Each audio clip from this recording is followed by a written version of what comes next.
Hey everybody, Mike here. Today I wanted to go ahead and highlight one of the skillets on my skillet wall, and that is this 11-inch griddle skillet made by Lodge that we've owned for a couple of years now. So we made the switch to the cast iron from the ceramic and Teflon about 2 years ago. And while I admit there was a little bit of a learning curve when we first got started, now that we kind of know how this stuff operates and how it functions versus the old stuff we were using, I'll tell you there's no going back from this. So this one here is an 11-inch square skillet. This is amazing for a variety of different items. Number one, this thing very evenly heats across the surface, so you can really put your food on any area of this skillet and it's going to evenly cook it no matter where it's at. Number one, scrambled eggs is great on this. Predominantly, the number one thing we make on this is grilled cheese. This is kind of our grilled cheese skillet.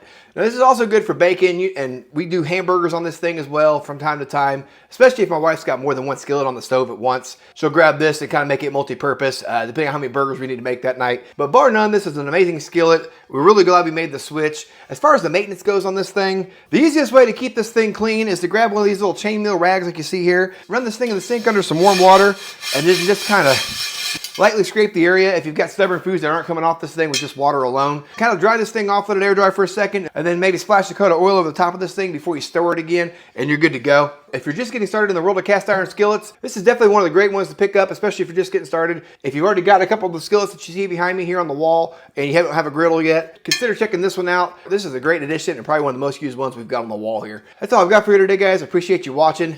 Happy cooking, and we'll catch you guys on the next one.